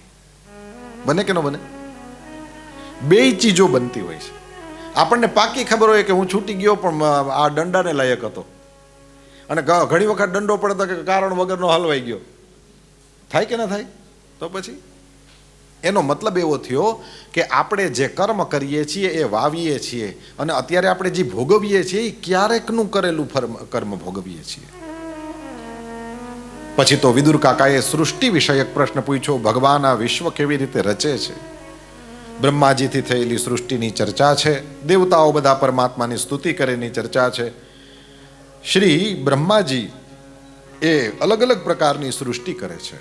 10 વિધ સૃષ્ટિની ચર્ચા કરી છે. પાણીમાં રહેવાવાળા જીવ બનાવ્યા, પાણીમાં પણ રહે અને બહાર પણ આવે એવા બનાવ્યા, કેવળ બહાર રહે એવા બનાવ્યા, વળી પાછા આકાશમાં પણ ઉડે એવા બનાવ્યા, 2 પગ 4 પગ, અનેક પગ, વગર પગના અનેક પ્રકારના જીવો બનાવ્યા બ્રહ્માજીએ. અને એ સૃષ્ટિ એમાં પેલી કાલગણના પણ બતાવી. આ સૃષ્ટિ એની મેળે આગળ વધતી ન હતી. બ્રહ્માજી થોડા ચિંતામાં પડ્યા છે. બ્રહ્માજી વિચાર કરે છે આ સૃષ્ટિ એની મેળે આગળ વધવી જોઈએ, હવે શું કરવું જોઈએ? અને એવે સમયે બ્રહ્માજી સર્વપ્રથમ સનતકુમારોનું સર્જન કરે, સનતકુમારોને વિવાહ કરવાનું કહ્યું. સનતકુમારો એ ના પાડે છે. બ્રહ્માજીને ક્રોધ આવ્યો. રુદ્ર પ્રગટ થયો છે. રુદ્ર એને 11 રુદ્રાણીઓ આપી છે અને કહ્યું છે તમે સૃષ્ટિ કરો. એવે સમયે એ રુદ્રએ પોતાના ગુણ આકૃતિ સ્વભાવ જેવી સૃષ્ટિ કરી. બ્રહ્માજીને એ પણ ન ગમી. એને તપસ્યા કરવા માટે થઈને મોકલી દીધા છે. અને એ બાદ વેદો અને દેવતાઓને આશ્રમો, એની વૃત્તિઓ, ઘણું બધું બનાવ્યું. પછી તો બ્રહ્માજી વિચાર કરે કે હવે શું કરવું જોઈએ? ભગવાનની આજ્ઞાથી ભગવાનના કામમાં હું લાગ્યો છું, પરંતુ આ સૃષ્ટિ એની મેળે આગળ વધે તો કામ થાય. ભગવાનને યાદ કરો એટલે બધાય કામ થઈ જાય. કોઈ સુપ્રીમ પાવર છે એને યાદ કરો. મહેનત આપણે કરવાની, પણ પછી આપણાથી પુગાણ ન થાય. એવે સમયે પરમાત્માને યાદ કરવાના, અને જે પરમાત્માને યાદ કરશે એનું કામ થયા સિવાય રહેશે નહીં. ભગવાનને યાદ કરતાની સાથે બ્રહ્માજીના શરીરના 2 ભાગ થયા. જમણામાંથી પુરુષ પ્રગટ થયો, ડાબામાંથી સ્ત્રી પ્રગટ થઈ. એકનું નામ મનુ, પુરુષનું નામ મનુ અને સ્ત્રીનું નામ શતરૂપા.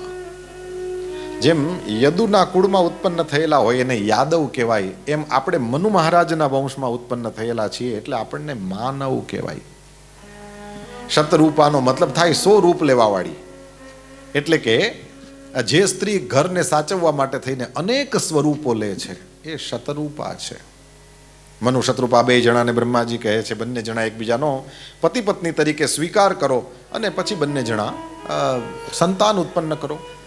બંને જણાએ કીધું કે મહારાજ એ બધું કરીએ તો ખરા, પરંતુ કેવી રીતે કરવું? કારણ કે અમારા સંતાનને અમારે રાખવા ક્યાં? એવે સમયે ભગવાનને ફરીથી યાદ કર્યા છે કે પૃથ્વી જોશે, અને પૃથ્વી તો પાતાળમાં છે. આ પાતાળમાં ગયેલી પૃથ્વી એને આપણે કાઢવી પડે બહાર. ભગવાન સિવાય કોઈનું કામ નહીં. અને આ દુનિયા બનાવવાની આજ્ઞા ભગવાને કરી છે, એટલે પરમાત્માની આજ્ઞાનું જે પાલન કરે એને જ્યાં પણ ક્યાંય રોકાવાનું થાય ત્યાં ભગવાન જ મદદ કરે. ભગવાન મદદ કરવા માટે થઈને તૈયાર થયા છે. પરમાત્મા શ્રી હરિએ બ્રહ્માજીના નાકમાંથી પ્રગટ થયા અને અવતાર લીધો. બોલીએ વરાહ નારાયણ ભગવાન.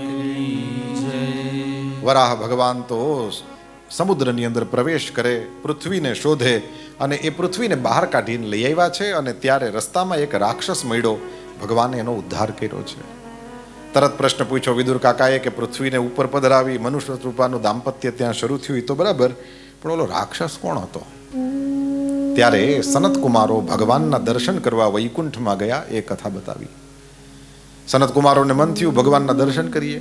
વૈકુંઠમાં ગયા, 7 દરવાજા છે, 6 તો પાર કરી ગયા, 7મામાં 2 ઊભા છે. એકનું નામ જય, બીજાનું નામ વિજય. સનતકુમારો કપડાં પહેરતા નથી.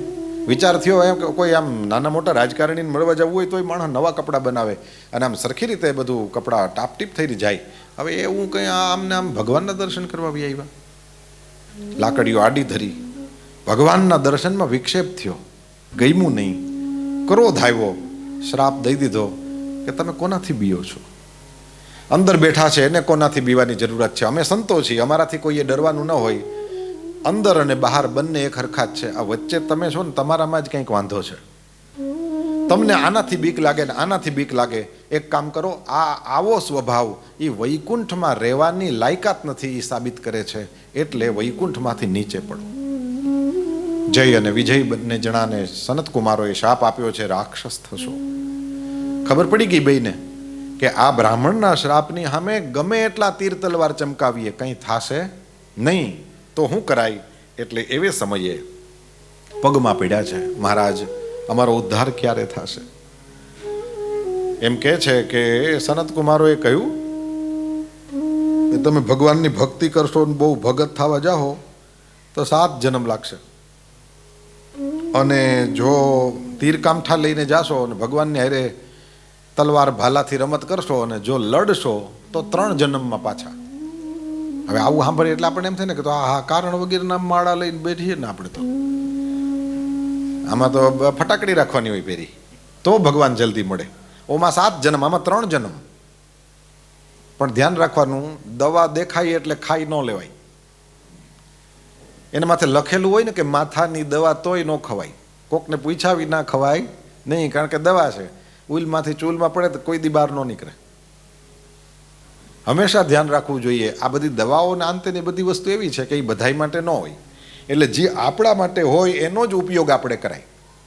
આ દવા જય વિજય માટે છે એટલે એ લોકો એનો ઉપયોગ કરે. હવે આવી હોહા થઈ એટલે ભગવાન તો વૈકુંઠમાંથી બહાર નીકળ્યા, સાથે લક્ષ્મીજી છે. કીધું કે શું છે ભાઈ, બધું શું હાલે? એટલે બધી વાત ખબર પડી કે પ્રભુ આવી રીતના દર્શન કરવા આવતા હતા ને આ લોકોએ લાકડીઓ આડી ધરી અને અમે તો શ્રાપ દીધો. આવી ખબર પડતાની સાથે ભગવાન એણે જય વિજયની સામું જોયું. એટલે બે એકદમ બિચારા ધ્રુજે. ભગવાન સનત કુમારોને કે તમે જે શાપ આપ્યો છે એ મારી મરજીથી જ આપ્યો છે. ભગવાન પોતાની સાઈડમાં આ જાણીને સનત કુમારો રાજી થયા, પણ દિલમાં કરુણા પણ છે. એટલે સનત કુમારોએ કીધું કે મહારાજ, તમે તમારા આ 2 સેવકો એનો અમે પણ અપરાધ કર્યો કહેવાય. વૈકુંઠમાં કોઈને એવી રીતના થોડો શ્રાપ દઈ દેવાય. ભગવાનને જોયા એટલે ઓલો ક્રોધ તો વયો ગયો, પણ ઉલટાની કરુણા ઉત્પન્ન થઈ. ભગવાન અમને કંઈ સજા કરવાની હોય તો કરી દો, કારણ કે ભગવાનના જે દર્શન કરે એ આવો જ થઈ જાય. અમારી ભૂલ હોય એવું લાગતું હોય તો અમને સજા કરો, અથવા તો એને અમે આપ્યો એ શ્રાપ નકામો થઈ જાય. ભગવાન શ્રી હરિએ કહ્યું, આટલા બધા મૂંઝાવમાં મારી જ ઈચ્છા છે. હવે આપણે એમ થાય ભગવાનની ઈચ્છા આવી કેમ કે આ 2 જણા, આ 3 જન્મ રાક્ષસ થાય? કથા છે. એકવાર લક્ષ્મીજી ભગવાનના ચરણ દબાવતા હતા. હવે લક્ષ્મી આપણને ખબર છે ને, દુનિયામાં સૌથી કોમળ વસ્તુ હોય તો ફૂલ, રાઈટ? એ ફૂલોમાં પણ સૌથી વધારે જો કોમળ હોય તો કમળનું ફૂલ છે, લોટસ. એના ઉપર આખી ઊભી રહી જાય છે. લક્ષ્મી કેટલી કોમળ હશે! એ લક્ષ્મી પોતાના એના હાથેથી ભગવાનના ચરણ દબાવે તો ભાગવતમાં એવું લખેલું છે કે લક્ષ્મીનો હાથ અડી જાય તો નારાયણના ચરણ લાલ લાલ થઈ જાય. તો એના ચરણ કેટલા કોમળ હશે! અને એક સમયે લક્ષ્મીજી એ લાલ લાલ ચરણ દબાવતા હતા અને મનમાં વિચાર કરે કે મારો હાથ અડે તોય લાલ લાલ થઈ જાય, આ અસુરોની હારે કેમ લડતા હશે? ભગવાનને તો ખબર પડી જાય તરત જ. મનમાં આટલો લક્ષ્મીજીને વિચાર કરવો અને તરત જ ભગવાન શ્રી હરિ જોરથી બોલ્યા, અહીં કોઈ છે? અને જય વિજય 2 ઊભા હતા. એટલે તરત આગળ આવ્યા. કીધું, જી સરકાર, અમે 2 છીએ.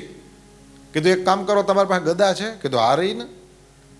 કીધું, ફેરવીને 2 જણા મારા વાહા બાજુ આવી જાઓ. 2 જણા વારા ફરતી મંડો મારવા. કે નહીં સરકાર. કીધું, પણ હું તમારો સાહેબ છું કે તમે મારા સાહેબ છો? હું જે ઓર્ડર હોય એ પ્રમાણે પાલન કરવાનું હોય. મંડો દેવા. નહીં. કીધું, કહું છું ને દેવા મંડો. તો કે નહીં. 2 વાર ના પાડી એટલે ભગવાન કહે તો ઠીક, ચાલો વયા જાઓ. પાછા દ્વારમાં ઊભા રહી ગયા. એ 2ને એમ કે ભગવાન મશ્કરી કરતા હતા. લક્ષ્મીજી જોઈ રહ્યા, કહેતા હું એ ખબર નહીં. અને પછી કે ભગવાન શ્રી હરિએ સનત કુમારોને પ્રેરણા કરી કે જરાક આવો તો. એટલે આવ્યા અને આ 2 જણાએ લાકડીઓ આડી ધરી. શ્રાપ મળ્યો. હવે શું થશે? રાક્ષસ થઈને જાશે. પછી શું કરશે? ગદાયું લઈને મંડશે ભગવાનને દેવા. સીધી રીતે ન કર્યું. ભગવાનને ખબર છે ને, આમ બધે કાંઈ કાયમ આમ ન ઘી નીકળે, કોક દે આમ કરવું પડે. લક્ષ્મીજીને બતાવવા માટે કે તમે એમ સમજો છો ને કે આટલા કોમળ છે તો આ કેવી રીતે લડતા હશે, એ કેવી રીતે લડતા હશે હું તમને બતાવું. લક્ષ્મીજીને મનને આનંદ આપવા માટે ભગવાને લીલા કરી. આપણને એમ થાય કંઈ કારણ વગરનું હાવ પેટ ચોરીને ઊભું કર્યું ને, આપણને એવું લાગે ને. એવું નથી. ઘણી વખત આનંદ માટે થઈને ભગવાન લીલા કરે. હવે કહો જો, આ 2 જણાના 3 જન્મ થયા ને, પહેલા જન્મમાં હિરણ્યાક્ષ અને હિરણ્યકશિપુ થયા, બીજા જન્મમાં રાવણ અને એનો ભાઈ કુંભકર્ણ થયા, અને ત્રીજે જન્મે શિશુપાળ અને એનો ભાઈ દંતવક્ત્ર થયા. અચ્છા, ભગવાન સનતકુમારોને કહે મારે ઘરે તમારું અપમાન થયું એટલે તમારું અપમાન જેણે કર્યું છે એના કરતાં વધારે મારા ઘરે અપમાન થયું એટલે મારો અપરાધ કહેવાય. સનતકુમારોને કહે છે તમે આને શ્રાપ આપ્યો છે, 3 જન્મ લેવા પડશે, હું 4 લઈશ. સામેથી સ્વીકાર્યું. એટલે હિરણ્યાક્ષની હારે યુદ્ધ કરવા માટે આવ્યા વરાહ ભગવાન. હિરણ્યાક્ષને માર્યો, પૃથ્વીને સમુદ્રમાંથી બહાર કાઢી અને એ સમુદ્રની ઉપર પધરાવી. એનો જ ભાઈ છે હિરણ્યકશિપુ, એને મારવા માટે ભગવાનનો નરસિંહ અવતાર થયો. વૈશાખ મહિનાની સુદ 14ની સાંજે ભગવાન એને મારે છે. બીજે જન્મે એ બંને ભાઈઓ રાવણ અને કુંભકર્ણ થયા. એવે સમયે ભગવાન રામ થઈને આવ્યા અને એ રાવણ કુંભકર્ણનો ઉદ્ધાર કર્યો. ત્રીજે જન્મે શિશુપાળ અને દંતવક્ત્ર થયા. ભગવાનનો ચોથો અવતાર છે કૃષ્ણાવતાર, અને કૃષ્ણ પરમાત્માએ શિશુપાળ અને દંતવક્ત્ર એ બંનેને માર્યા. ભગવાન શ્રી હરિએ 4 અવતાર સ્વીકાર્યા છે. પરમાત્મા એ બંને જણાને કહે છે તમે મારી સેવામાં હતા, પરંતુ આ તમને શ્રાપ લાગ્યો ને એનું એક કારણ એ પણ છે કે તમે 2 જણાએ એક સમયે, એવી કથા છે, લક્ષ્મીજીને કાયમ ભગવાનની સેવા માટે થઈને વૃંદાવન જઈને તુલસી લઈ આવવાની ટેવ. રોજ લક્ષ્મીજી વૃંદાવન જાય, તુલસીજી લઈ આવે. એક દી લક્ષ્મીજી થોડાક મોડા થયા અને વૈકુંઠના દરવાજા બંધ કરવાનો ટાઈમ થઈ ગયો, અને એ સમયે આ 2 જણા જઈને વિજય લક્ષ્મીજીને કહે કે માતાજી ટાઈમસર આવતા જાઓ ને દરવાજો બંધ થઈ જાય. હવે પોતાની શેઠાણી નામ કેવું એટલે એ કેવી અઘરી વસ્તુ કહેવાય. લક્ષ્મીજીએ નારાયણને કીધું સારું આપણે એનો કંઈક કરશું. એટલે ભગવાન શ્રી હરિએ આ બંને જણાને કહ્યું કે મારી ઈચ્છાથી જ જે થયું છે, ચિંતા ના કરશો, 3 જન્મમાં તમે પાછા આવશો. પણ સનતકુમારો જેમ ભગવાનને જોવે ને એનો ક્રોધ શાંત થાય અને એ વિનયમાં આવી જાય, એમ આ જય વિજય પણ ભગવાનને જોઈને એકદમ ભક્તિથી ભરાઈ ગયા છે અને પરમાત્માને હાથ જોડીને કહે છે પ્રભુ અમે તો તમારા સેવક છીએ, તમે અમને જેમ કહો એમ અમારે કરવાનું હોય. તમે એમ કહો કે રાક્ષસ થાવ તો અમે તો તમે જેવા બનાવશો તો બની જશું. જો બનાવો સો બન જાયેંગે,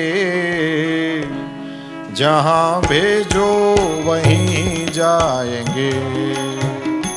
जो बनाओ सो बन जाएंगे, जहाँ भेजो वहीं जाएंगे.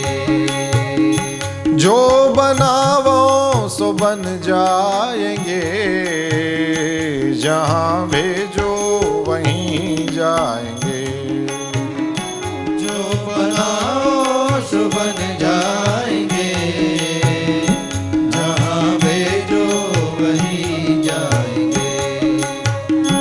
किसी देश में रहे, किसी भेष में रहे, किसी देश में रहे, किसी वेश में रहे, पर तुम्हारे ही कहलाएंगे.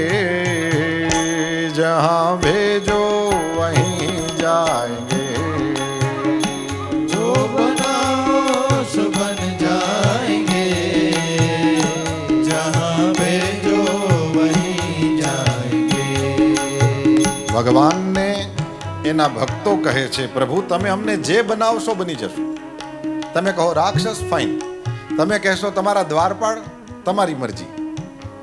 જ્યાં મોકલશો આરામથી વહી જશું. કોઈ પણ દેશમાં રાખી લો, ગમે એવો વેશ પહેરાવી દો, તમે જે કહેશો એ કરશું, પણ અમે તમારા છીએ અને તમારા રહેશું. આ ભક્તિનું પદ છે. તન વચન મન સે તુમરે રહેંગે, कुछ कहेंगे तो तुमसे कहेंगे. तन वचन मन से तुम्हारे रहेंगे, कुछ कहेंगे तो तुमसे कहेंगे. जो सहा वो खुशी से सहेंगे, प्रेम सरिता में तुमरे बहेंगे.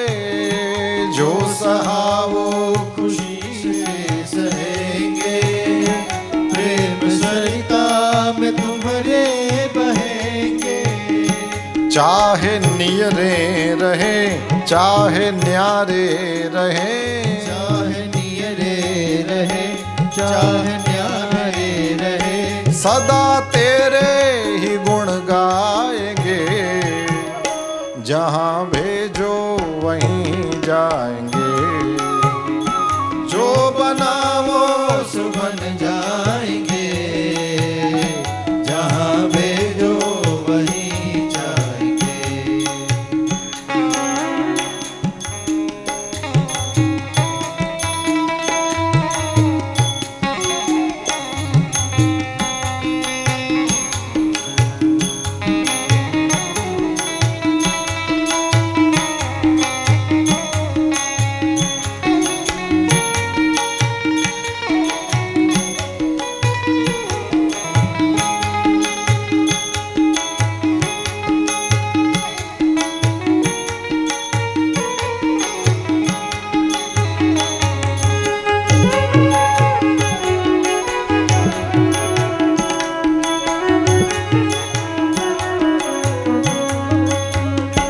मेरी डोरी प्रभु तेरे कर में, डोरी प्रभु तेरे कर में, मेरी डोरी प्रभु तेरे कर में, मेरी डोरी प्रभु तेरे घर में, चाहे जंगल में रख लो या घर में, चाहे जंगल में रख लो या घर में, हो ठिकाने पे अथवा डगर में, ठिकाने पे अथवा डगर में, रखना बस नाथ अपनी नजर में, रखना बस नाथ अपनी नजर में। नाम तेरा सुमर तुमको ही याद कर, नाम तेरा सुमर तुमको ही याद कर, मन को तुमसे ही बहलाएंगे, जहां भेजो वहीं जाएंगे।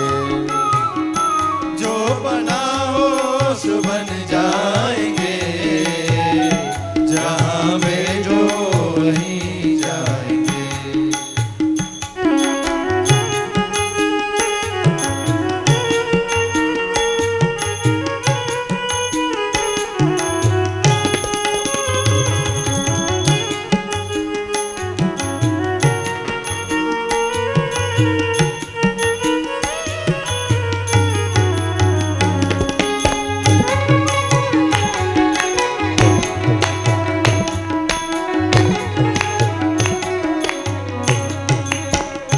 कोई अर्जी न कोई उलहना, कोई अर्जी अरे कोई उलहना, तेरी रुचि में मगन हो के रहना, तेरी रुचि में मगन हो के रहना, तेरा निर्दिष्ट ही पंथ गहना, तेरा निर्दिष्ट ही पंथ गहना, कुछ भी अपनी तरफ से न चहना, कुछ भी अपनी तरफ से न चहना, लागे तुमको सही हम करेंगे वही, लागे तुमको सही हम करेंगे वही, जिससे मन को तेरे भाएंगे, जहां भेजो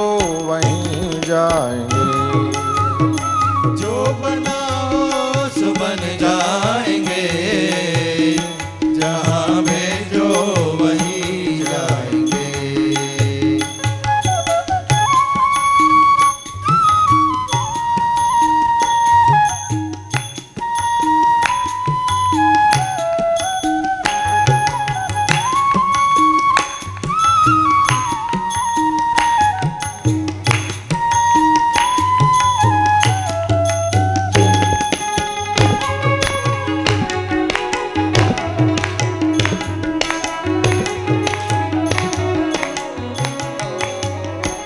कुछ दिनों तक रहेंगे धरा पे, कुछ दिनों तक रहेंगे धरा पे, और त्रिलोकी पे मारेंगे छापे, त्रिलोकी पे मारेंगे छापे, जग में परताप जब मेरा व्यापे, जग में परताप जब मेरा व्यापे, होंगे नारायण अवतीर्ण आपे, होंगे नारायण अवतीर्ण आपे, वैर से प्रभु को भज तामसी तन को तज, वैर से प्रभु को भज तामसी तन को तज, प्रभु के चरणों में फिर आएंगे, जहाँ भेजो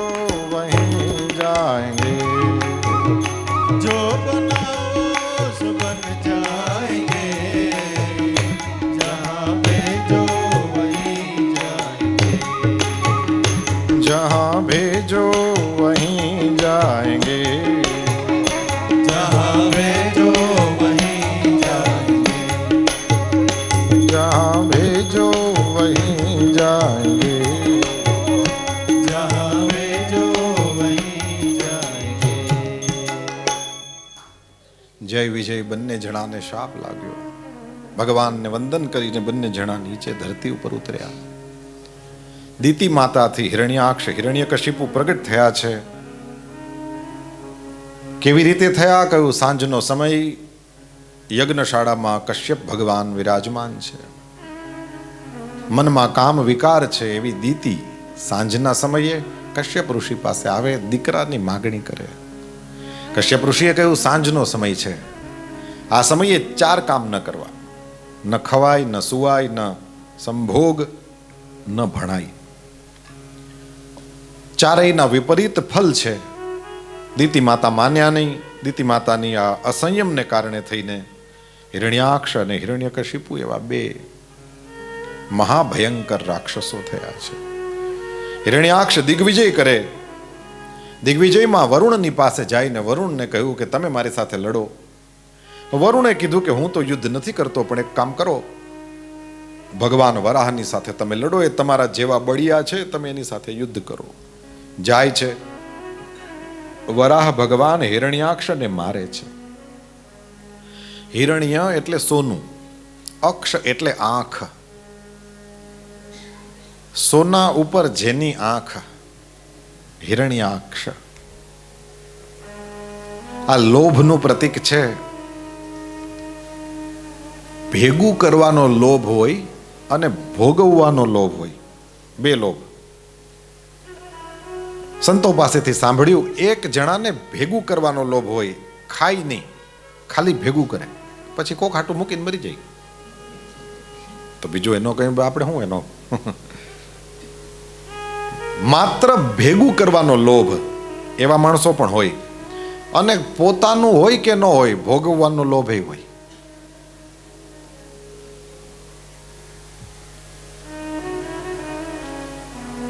માને મારું મકાન, હે ને, જાણે કાયમ લીધું છે. રિયલ એસ્ટેટ વાળા આપણી સામે બેઠા હોય તો કથામાં એવા વેવ્સ આવે. બોલ, જાણે કાયમ લીધું છે, વેચાણ છે નહીં પોતાનું, હે ને, પરંતુ એ કેવી રીતના માને છે, જાણે કાયમ લઈ જ લીધું છે, આપણું જ છે. ભોગવવાનો લોભ, કમાવું નથી, ભોગવવું છે. એટલે પછી શું કરવાનું? આ બીજાનું. હિરણ્યકશિપુ ભોગવવાનો લોભ છે, આ લઈ લઉં ને આ લઈ લઉં. અને હિરણ્યાક્ષ ભેગું કરવાનો લોભ છે. એને મારનારા કોણ છે એ જુઓ. હિરણ્યાક્ષને માર્યો છે વરાહ ભગવાને. સંતો કહે છે આ વરાહ ભગવાન યજ્ઞ સ્વરૂપ છે. વર શ્રેષ્ઠ, બેસ્ટ. અહ દિવસ, સારો દિવસ કયો? જ્યારે ભગવાનનું સ્મરણ થાય, જ્યારે ભગવાન પ્રગટ થાય. વરાહ ભગવાન યજ્ઞ સ્વરૂપ છે.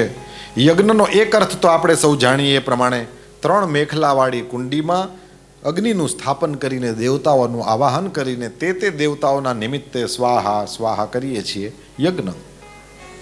પણ એ યજ્ઞનો એક અર્થ થયો. યજ્ઞનો બીજો અર્થ છે જેની પાસે જરૂરિયાત કરતા વધારે છે એવા લોકો, જેની પાસે જરૂરિયાત જેટલું પણ નથી, એને ભગવાનનો પ્રસાદ સમજીને પ્રેમથી વહેંચે યજ્ઞ. ઘણી બધી એવી ચીજો હોઈ શકે છે જે આપણી પાસે હોય પણ વધારાની હોય, એ આપણે જોતી ના હોય. મારા ગુરુદેવ ભગવાન તો કહે છે આપણે દિવાળી કાઢીએ ને એવે ટાણે એક લિસ્ટ જ બનાવવું જોઈએ. એમાં એક કાગળિયામાં 3 પટ્ટા કરો, 3 ખાના કરી અને પછી એમાં લખો જેના વિના હાલે જ નહીં એવી વસ્તુ, હોય તોય હાલે, ન હોય તોય હાલે એવી વસ્તુ. અને ત્રીજું, આની હરામ કંઈ ઘરમાં જરૂર હોય તો એવી ત્રીજી. તમે ચિતરવાનું શરૂ કરો એ લિસ્ટ, અને એક એક વસ્તુની સામે નજર કરો તો બહેનોને કાઢી નાખવા જેવું ઓછું દેખાય, ભાઈઓને વધારે દેખાય, પણ દેખાશે બધાયને. મેં એવા મહાન આત્માઓને જોયા છે, ફ્રીજના ખોખા પણ નથી ફેંકતા. તું રાખી ક્યાં એક રૂમ જેવડું થાય ને કોક દી કામ લાગે. હવે આ ફ્રીજનું ખોખું તો ઓલા જેવું લાગે એટલે એમાં કામ લાગે, બીજે ક્યાં લાગે. નહીં, એમાં એ લાકડાનું ખોખું લેવું પડે. એમાં આ નહીં હાલે, આ ખોખે કે મને અમારો ખર્ચો ઓછો, એ નહીં હાલે. એ તો ત્યાં લઈ આવશે ઓલા છોકરા, પૈસા કરે જ છે. ફ્રીજના ખોખા નથી ફેંકતા. બોલો, નાના મોટા તો સમજ્યા ભાઈ. ઘણી વખત આ તમે આ ઘડિયાળો ને આ ઘરેણાના ને એના જે બોક્સીસ હોય, ઘણી વખત તો એમ થાય ઘરેણા કરતા બોક્સ સરસ છે. પણ ફ્રીજનું ન ફેંકે એટલે ઓલું તો ઠીક છે, હાલો સમજ્યા આપણે. પણ 3 વસ્તુ એ 3 લિસ્ટ બનાવો ને તમે, તો તમને ખબર પડે કે ઘણી બધી ચીજો ઘરમાં એવી છે કે નકામી છે, આપણે એને વાપરતા જ નથી. અથવા તો હોય તોય ઠીક, ન હોય તો કંઈ ફરક નથી પડતો.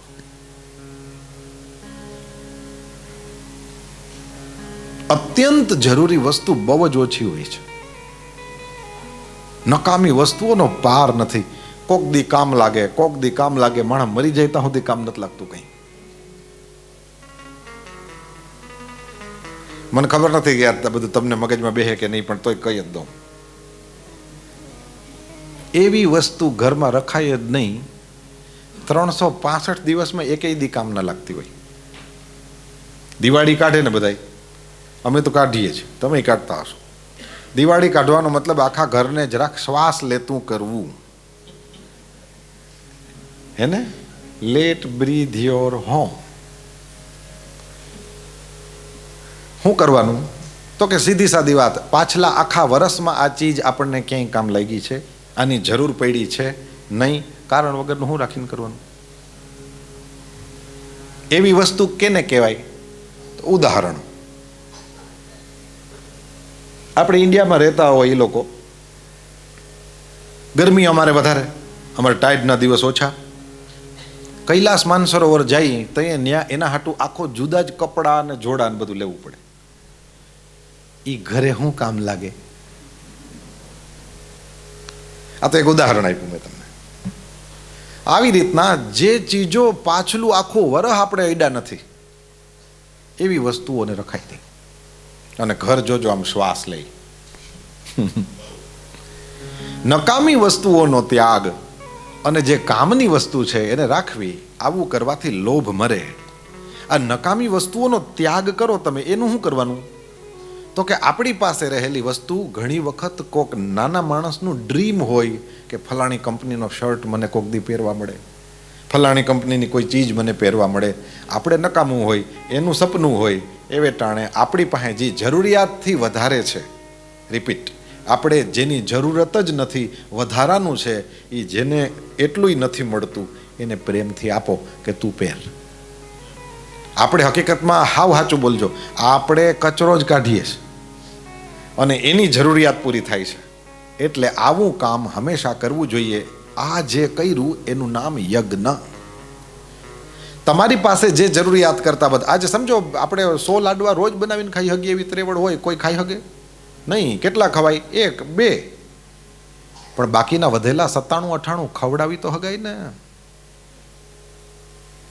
મારી પાસે જરૂરિયાત કરતાં વધારે ભગવાને મને જે આપ્યું છે એનો હું જ ઉપયોગ કરું તો એનું કારણ છે, યાદ રાખજો, અમૂલ્ય શ્વાસ દઈને રૂપિયો મેળવો છો. જો એમને મૂકીને વ્યા ગયા તો શ્વાસ દઈ દીધા ને રૂપિયો ન વાપરો, બધું બે બાજુ જ બગડ્યું. તમારું તમારા હાથે જ જે તમે કમાયા છો તમે વાપરો. પેલા એક જમાનો હતો કે માટીના ગોળામાં એ બધી સોના મહોરું ભરીને ઘરની વચારે ખાડો કરવાનો ને એની અંદર દાટી દેવાનું, માથે ખાટલો મૂકીને મોહન બાપો હૂતો હોય એને એમ કે મારી પાસે એટલા પૈસા પરમેનન્ટ હોઈ જાહે ભાઈ. પછી પાછા એમ કે માયા છે, સપનામાં આવે છે પણ કંઈ જડતી નથી. એ માયા એમ સપનામાં હોય, એ સપનામાં જ રહે, હાથમાં નહીં આવે. ધન એવું હોવું જોઈએ ને, ધન એવું હોય તો કોકને કામ લાગે, બાકી શું છે? એટલા માટે થઈને આપણે આપણા ઉપયોગમાં લઈ આવ્યા, આપણા પરિવારના ઉપયોગમાં લઈ આવ્યા, આપણા સગાવાલાના ઉપયોગમાં લઈ આવ્યા. અને જ્યારે કોઈને પણ મદદ કરવાની વાત આવે, સૌથી પહેલાં તમારા નજીકના લોકોથી શરૂ કરો. નજીકના માણસને જરૂરત છે તો બહુ દૂર દૂર ગોતવા જવાની જરૂરત જ નથી થતી. આપણા ભાઈને જરૂરત હોય તો આપણે ત્યાં ક્યાં ઇન્ડિયા જઈને વાન હોનાના મંદિર બનાવવા બેવા. આપણો પહેલાં ભગવાન આ નથી બેઠા? આપણી બહેનને જરૂરત હોય તો એ નથી પહેલાં બેઠા? આપણા કાકાઓને આપણા ભત્રીજાઓને જરૂરત હોય તો એ નથી બેઠા? આપણા મામાને માસીઓને જરૂરત હોય તો એ નથી બેઠા? જેને ભગવાનને જરૂરત કરતાં વધારે આપ્યું એણે પોતાની આસપાસ જોવાનું. અને આવું હગાવાલાનું આપણે બોલીએ ને એટલે ઘણા લોકો એમ કે તમને ખબર નથી અમારા હગા કેવા છે. બધાયના હગા એવા જ હોય. તમને ગમતું હોય તો સેવા કરો, બાકી આમાં એમાં હગા કેવા છે એ જોવા જાવ તો કોઈ દી પાર જ ન પમાય. તમને ખબર નથી, ખબર જ બધાને એક હરખા જ છે, શું ખબર નથી? એમાં કંઈ કાઢી લેવાનું હોય નહીં. યાદ રાખો, સેવા કરીને ભૂલી જવાની તૈયારી હોય તો જ સેવા કરાય. તમે કોક દી કોકને મદદ કરો, એ 100% એ મદદનો એની કોઈ વેલ્યુ કરશે એવી આશા ન રખાય. આપણે કોકને મદદ કરીએ એ આશાએ કરીએ તો દુઃખી થવાનું 100% આવે. જો આપણે મદદ કરીએ ત્યારે મદદ કરીને જ ખુશ હોઈએ તો એના બદલામાં આપણને કંઈ ન જોતું હોય, ત્યાં વાત પૂરી થઈ જાય.